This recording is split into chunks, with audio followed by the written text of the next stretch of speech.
Yo, how's everybody doing today? It's your boy Airboy. I'm back doing another fanboy interview, and this time I'm going to be taking a little look at the Transformers Legacy Evolution Voyager class Tarn.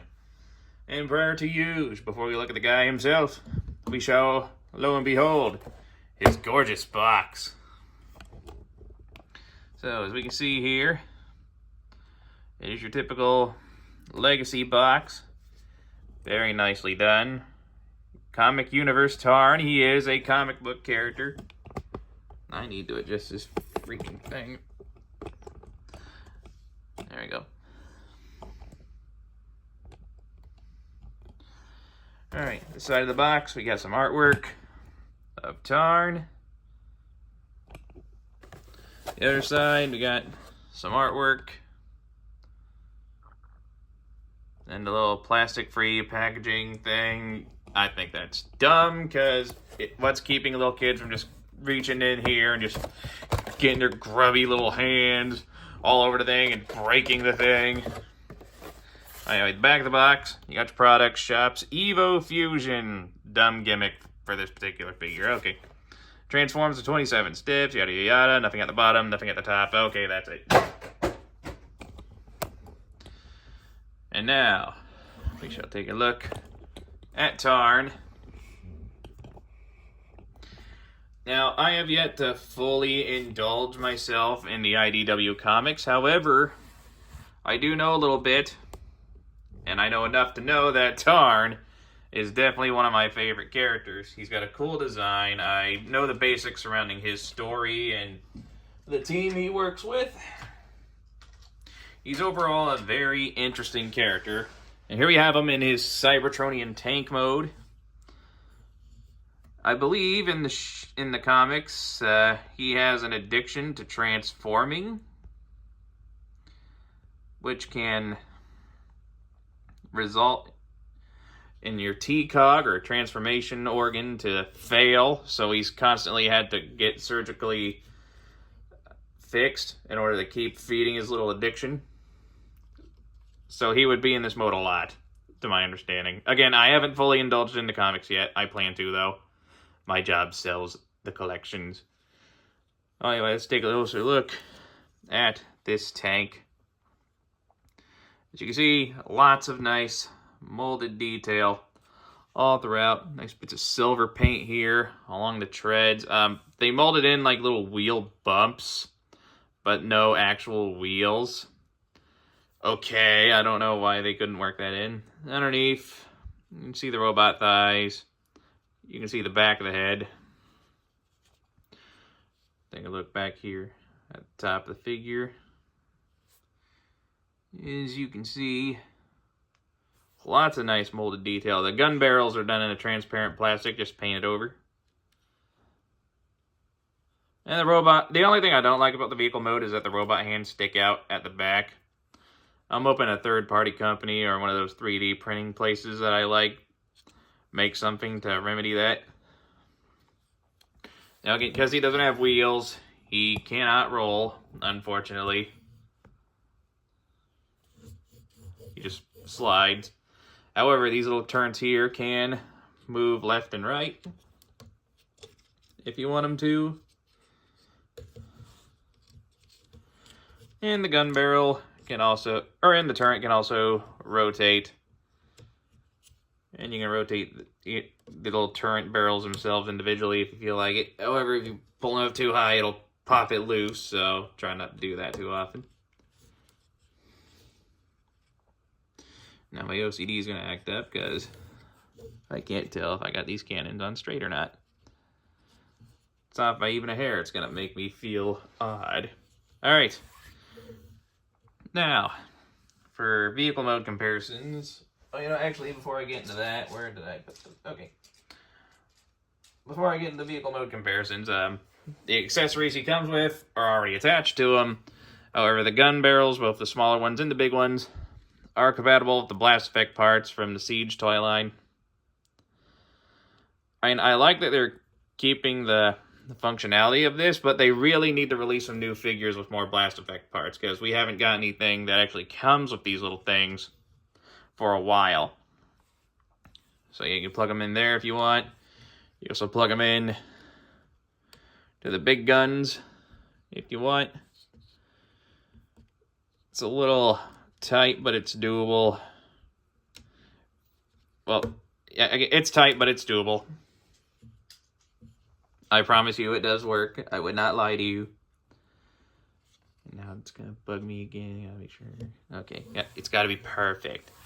All right, now, for comparison, here he is next to Voyager class Netflix Megatron.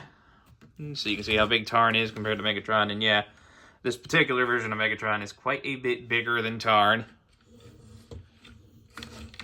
You see how that works out. And just so you know how he compares with another Decepticon, here he is next to Barricade. See how a Cybertronian tank looks next to an Earth car.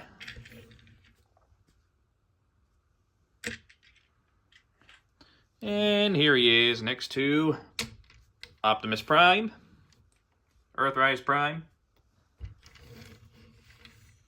See how he looks next to a truck.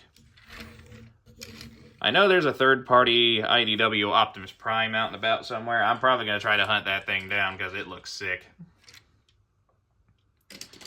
Alright, transformation. Very simple, actually. Despite the fact the box says it's 27 steps, the transformation is actually quite enjoyable and very doable. First thing you want to do, remove stick cannon. Then you would come here, take the feet, and just flip them up, like so. We come here, untap the arms, like that. We come back to the top here. You just want to take this whole back piece here. You want to try to grip it from both sides so you have a nice even amount of pressure. You pull it up. There's a little peg there, if I can get the camera to focus on it. There's a little peg there meant for that hole down there, so it tabs in securely. We're gonna just rotate this thing all the way around, flip the cannons all the way around, and from here what we're gonna want to do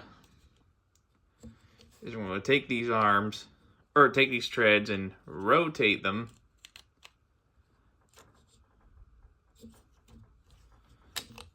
like so. You want to try to move this chest plate while you're doing that. Then from here, we just want to flip the head up like that. Then you just want to press the treads. They'll slot in. Hold on, let me get up close so you can see. In the vehicle mode, getting it into vehicle mode, what you want to do is you want to have these. Well, first you need to pull the chest plate out, because I just tapped it in. When the chest plate's out, you just pull those out on sliders. You push them in for robot mode. Tap the chest plate back in place. Make sure the head's all the way down. Then from here, what you want to do is rotate the shoulders. Oh, from here, what we can do now is we can take the back panel. It's on a double hinge. Bring it all the way up. And tap it into his back. Like that. And now what we're going to want to do is come to the arms here. Take these panels. Just kind of fold them out of the way. Then just take this whole tread assembly here and bring it up. It's on a double hinge. That little tab there will go into that hole right there. Tab it nice and securely. And you take this panel, close it up, rotate the arm, take this panel here, and just fold it in like that. Repeat the process on this side. Tab it in, close it up, rotate the arm, bring this whole panel around.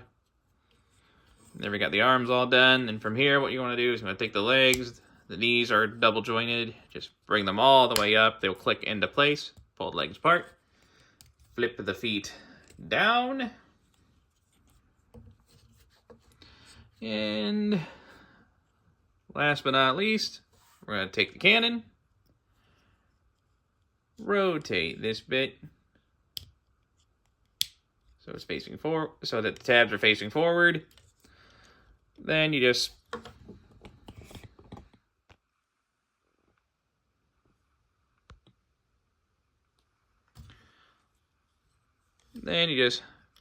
peg it in the arm. You can put it in the forward hole or the back hole. I put it in the back hole. Alright, and there we have Tarn in his robot mode. And let me just move it back here. Why is that showing? We don't need that showing. There we go.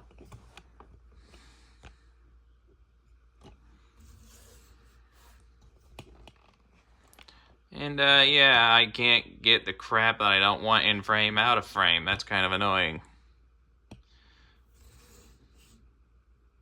There we go.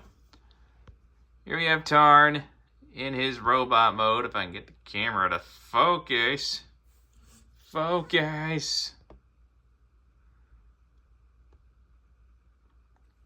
Well, whatever. Tarn in his robot mode. And, yeah, he looks really cool. He looks just like he did in the comics. It's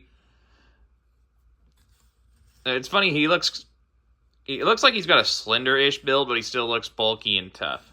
Like, you can see he's kind of flat, but from the right angles, he looks good, and he looks big, bad, and tough. Especially those big, broad shoulders. Let's bring him in here so we can see the head sculpt. In the comics, he does...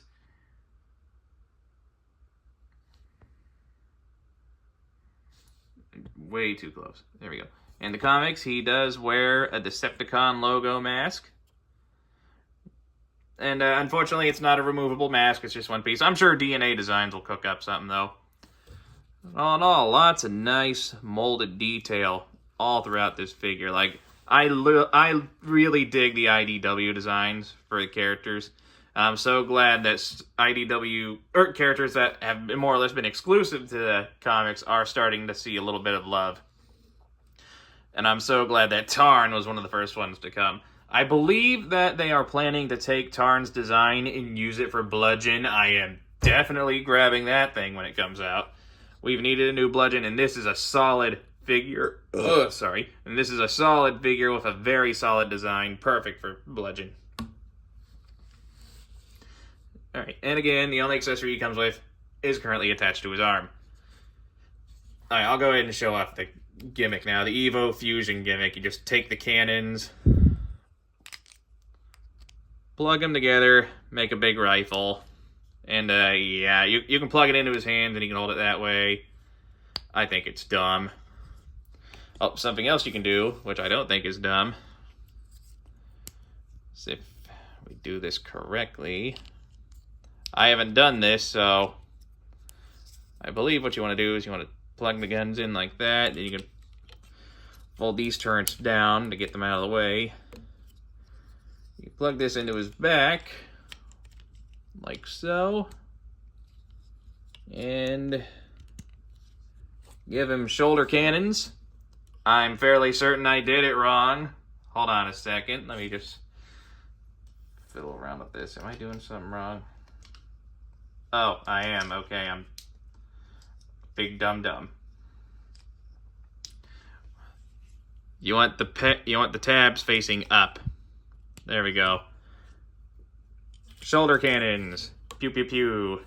But yeah, you know, I'm not sure if he ever did this in the comics, so I'm not going to display him that way. I'm going to display him the way I've seen him portrayed the most.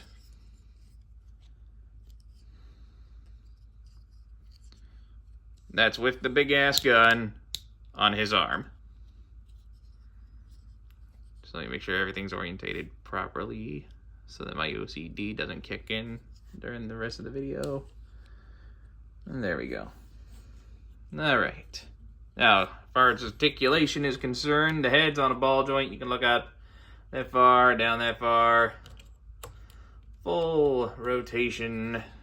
Shoulders can do a full rotation. They can go in and out like that. That's one thing I don't like, is posing him with the cannon.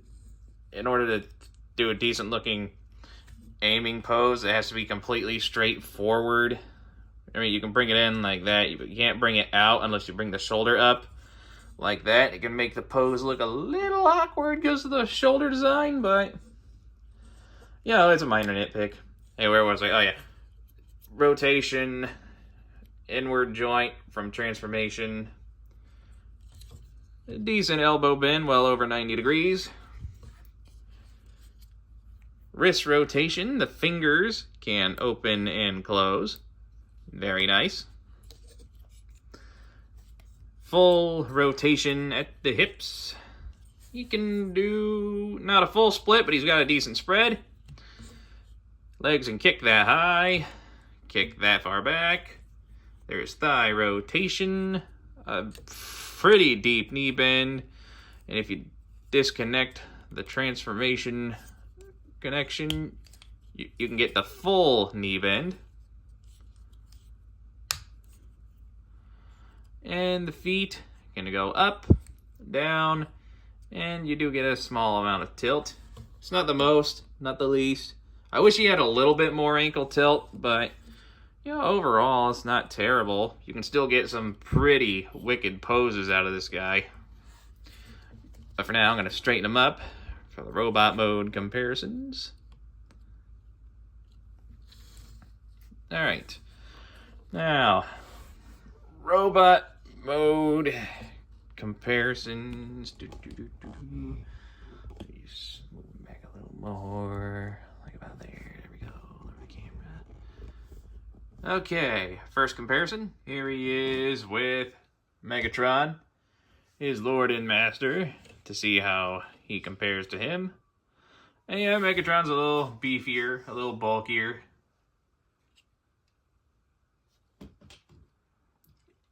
And again, just so you know how he compares to another Decepticon, here he is with Barricade. And Barricade shares the same design as like 500,000 figures that have come out in the past 4 freaking years, so you got multiple comparisons with this one. And last but not least, here he is next to Optimus, so you can see how he compares with him. Now, it's a minor nitpick, but personally I would have made Tarn just a little bit bigger. Like, not by much. Like, he still should be small enough to classify as a Voyager class. But I would have made him, like, maybe a 1/4 inch bigger and thicker. Like, that probably would have been enough.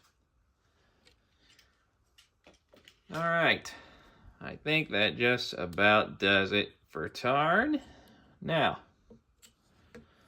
as he stands, our leader of the DJD stands at approximately